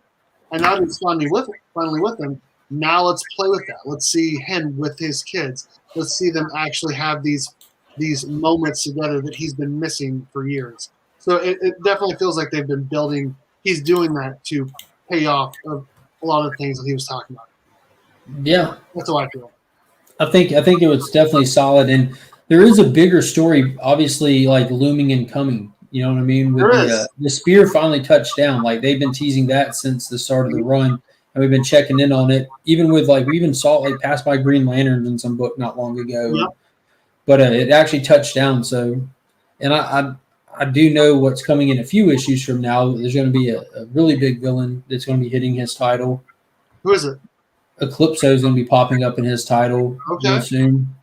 So I don't know if they're going to tie that into this spear or not. I'm thinking it's probably the Spear of Destiny that It's 100% the Spear of Destiny. it's got to be, right? It's got to be the Spear of Destiny. But they called it a different name in this book. They didn't call it Spear of Destiny specifically, or even spear, the type of weapon. I can't remember what they said it was. And I think it was just kind of a So jealous you throw got off. the floppy in front of you right now. Got to read that freaking digitally. All They these- called it a glaive. The mysterious glaive has reached its destination, and now its evil work can begin. GLAIVE.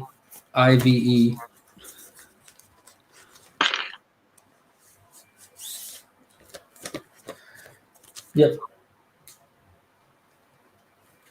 And I like that it's you notice how they're drawing his mask. You remember back when Barry and Wally were both running around in the Flash suits, and Wally's was a little bit darker. How they would draw his mask line like straighter than Barry's. I like how they're doing that again. I personally liked the whole Red hair out, Wally suit. It was a cross between the Flash and the Kid Flash, right? It was awesome. But I get why they're having him in that, because right now Barry's gone, so he's a Flash. So to the public, no one knows that it's a different person, right? Like no one knows that, and so that's why they're doing that.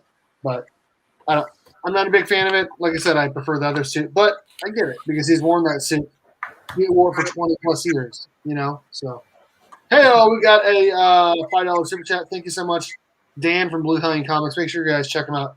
Burke fan member, YouTube member, or he has a YouTube channel and he has Instagram as well. Make sure you guys check him out. Awesome guy. I appreciate you. Seriously, for the $5 super chat. Thank you so much. Yeah.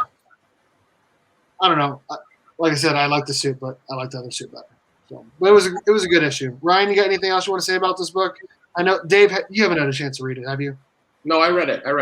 Oh, well, we jumped over you. That's I'm okay. sorry. You guys pretty much covered it. I thought the issue was okay. I personally like the whole father-daughter, moment there that they had there. It was obviously nothing new. We've seen that before in many, different comics and stuff like that.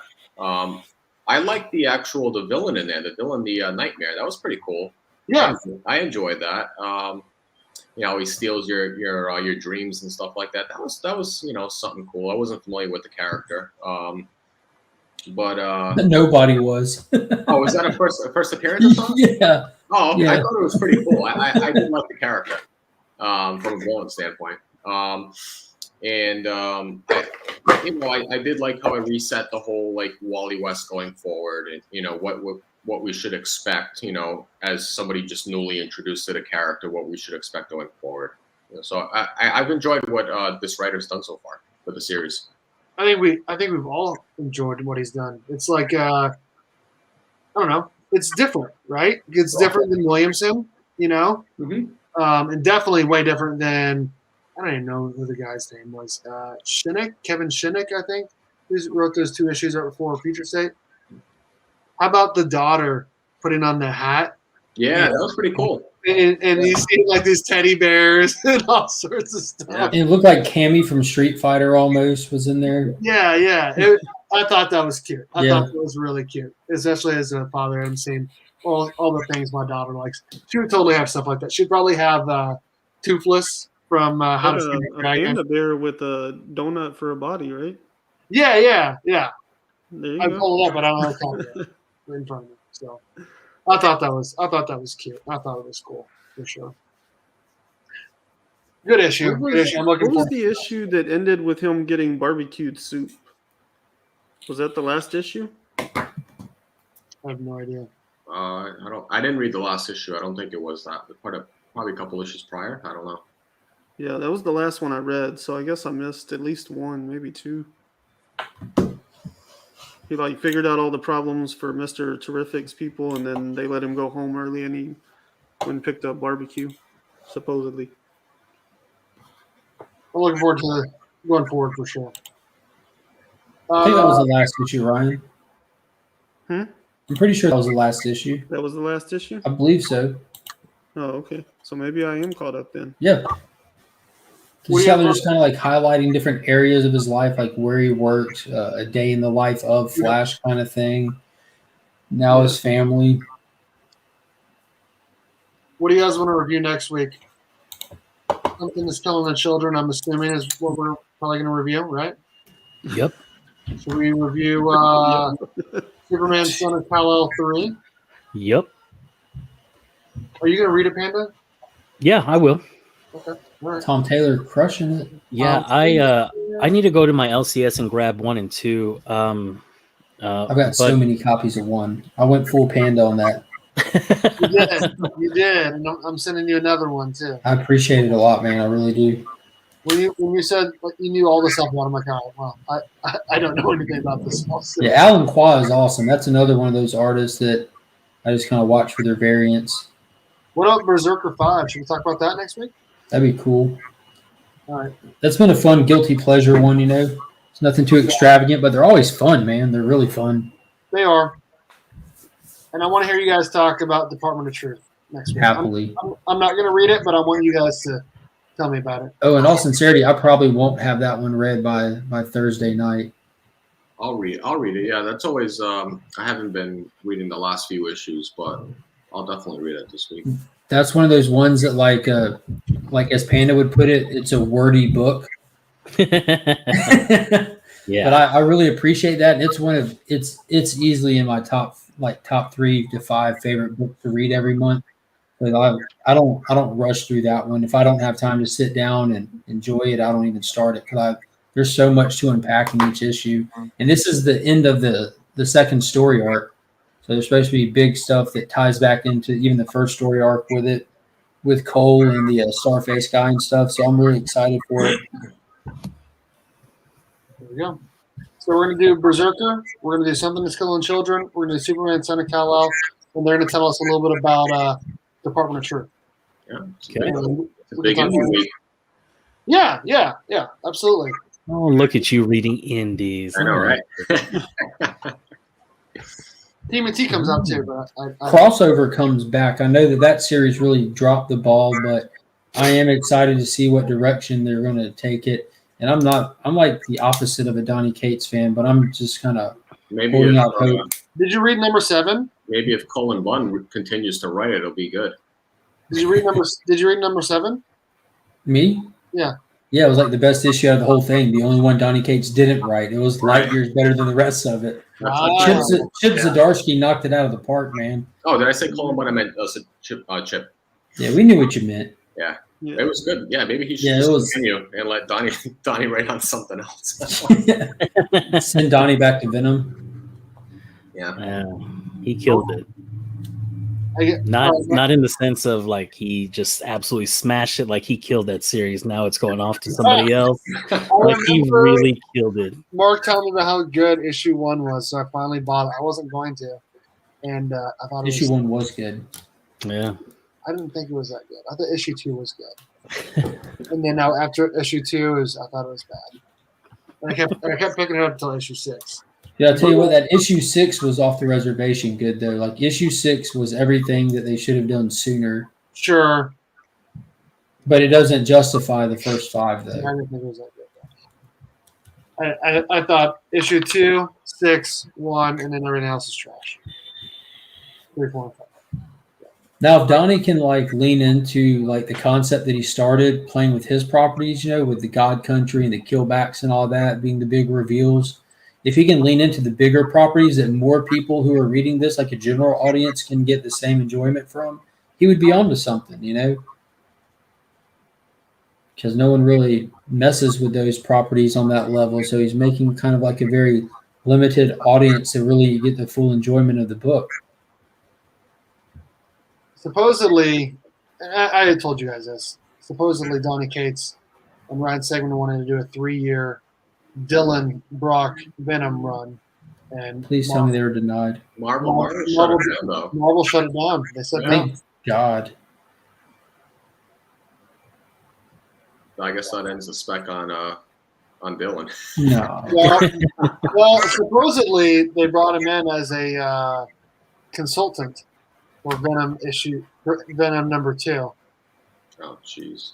and he told him flat out, "I hated your first movie. It was terrible." Because he's a Venom guy, right? Like that's his character, and apparently, I don't think it went very well when they tried to consult him for the second movie. I don't think it went very well. We turned Venom into a handicapped, dysfunctional cosmic space daddy. What do you need him on the movie set for Venom 2 for? It makes no sense. It's not Venom. Like the way they were trying to market him to be like PG-13 to these middle school, high school kids, and I hate it. Absolutely hate it. Hey, I mean, yo, it's even deeper than that, though. Mickey 9.5. How's it going, man? Mickey 9.5. They have bro. too many rights issues to make a good Venom movie. Throwing It's up just that Nick Gang Probably sign. true. That is probably true. Gang. Yeah. We need Nick emojis. I'm gonna All get right. the Steve, new oh man. the new Hulk one. I will give the new Hulk book a look because he's on. I'm unfortunately going to get every issue of it. Ugh. I'm gonna give it a whirl. Just Yeah, Nobody me hate too. buys the way that Mark does. I'm loyal to the character of everything, despite what the writers do or anything. It affects the characters. You know what I mean? For better or for worse. So I'm in it for the ride. It's not going to be the first time it's going to be an underwhelming Hulk run with people overhyping it up, pretending like it's awesome just for the sake of selling books. Speaking of which, when does issue 50 come out for Immortal Hulk? I don't know, man. It keeps pushing it back. It was supposed to be originally slated for September 1st. Oh, jeez. Oh, Yeah, jeez. that's how long it's been since the last issue. That issue 50 was supposed to be September 1st. It'll probably come out second week of October. I think so.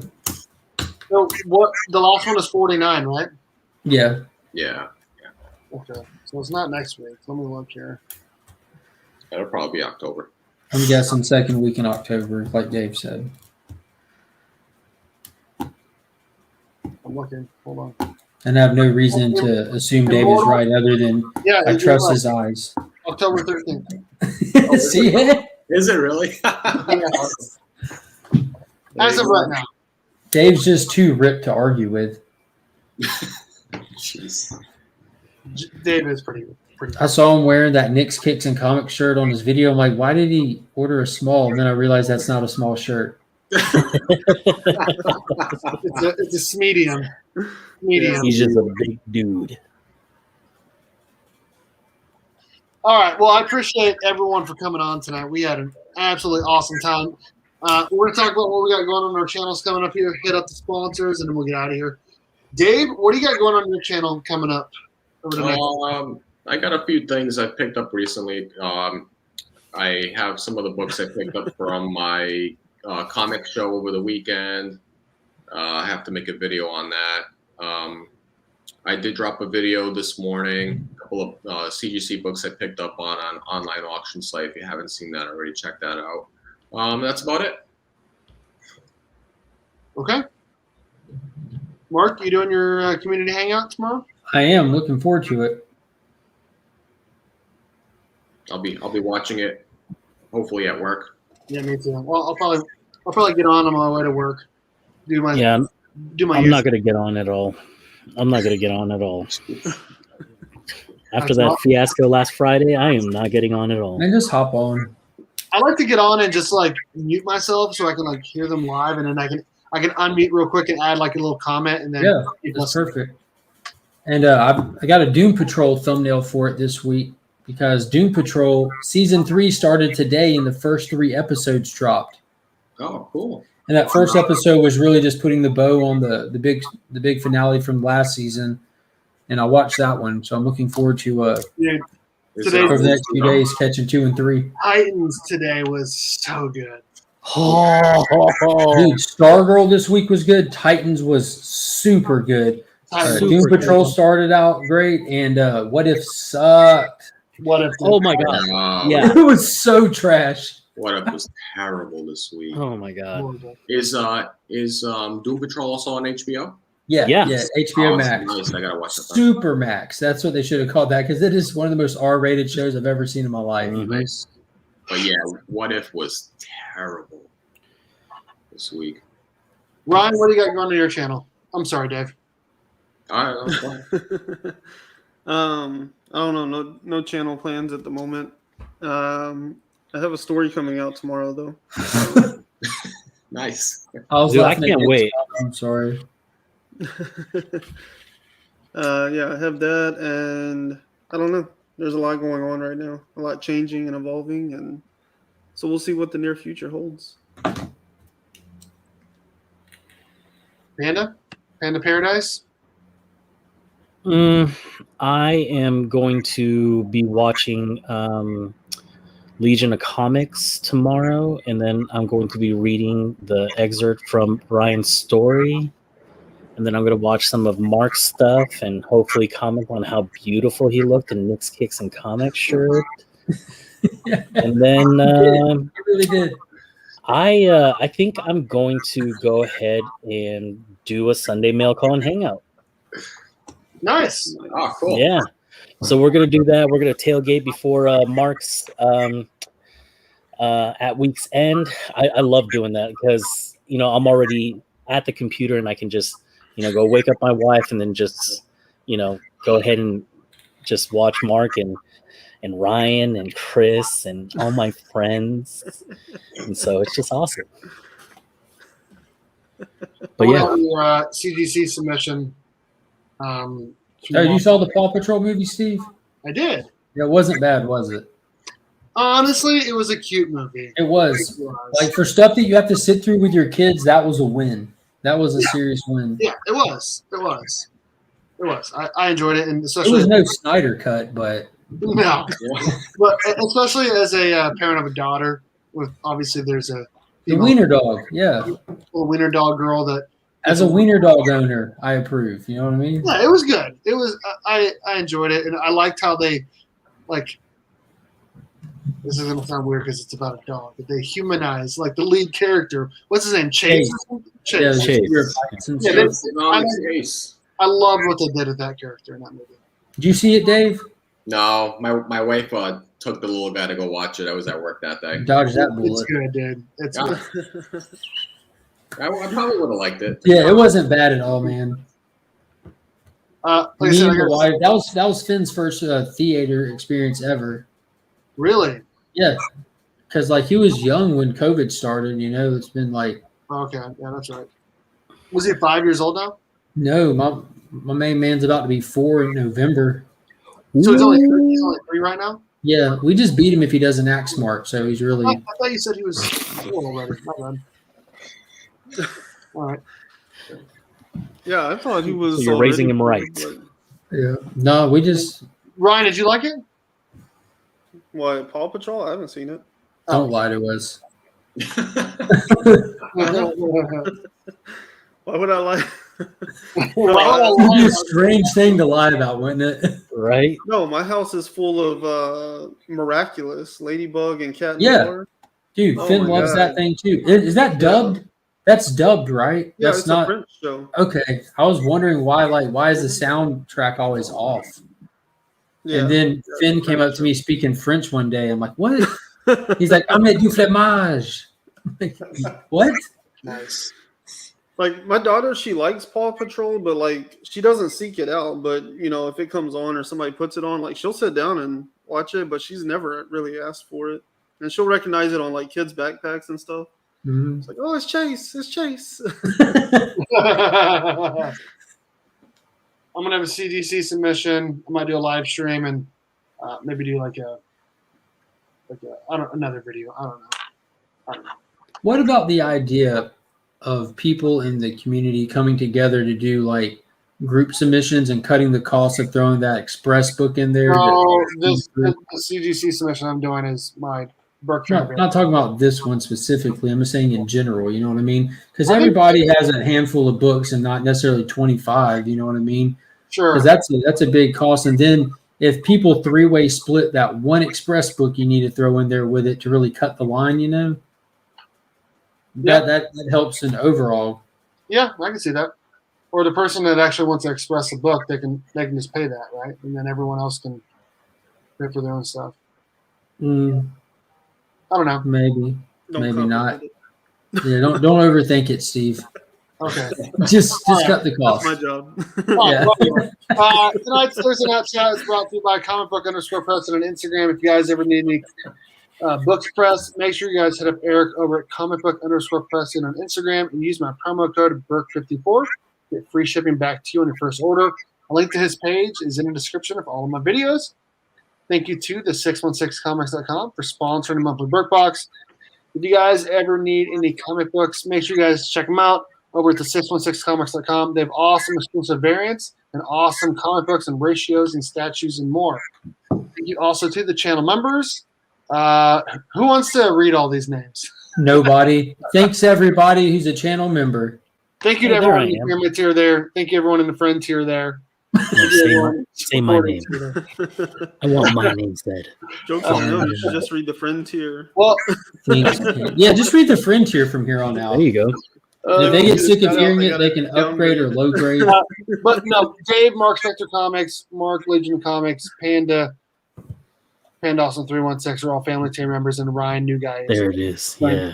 So appreciate you guys for being on the show every week, and appreciate everyone that's here on the list. They're entered to win that monthly Burk Box sponsored by the 616comics.com. Link to everyone in a family tier and friend tier. A link to their page or Instagram is in the description of all my videos. Make sure you guys are following them and subscribe to them and supporting this amazing community. Thanks everyone for hanging out. We had a fantastic time. Oh, I need to change it. You changed your name. Now I got to change my thing. Jonathan Michaels now War Machine Punisher Comics and Collectibles. Kudos to you for picking the longest name possible. Mhm. So, appreciate that. So now He's I'm gonna gonna get put 2 lines on there. I'm gonna put you on the bottom. I'm gonna exchange you and B Ramey and just put you down here so it takes up the whole bottom. Oh shit! All right, guys. Thanks everyone for coming on. Thank you guys for watching. And as always, Dope Cats, Cowabunga.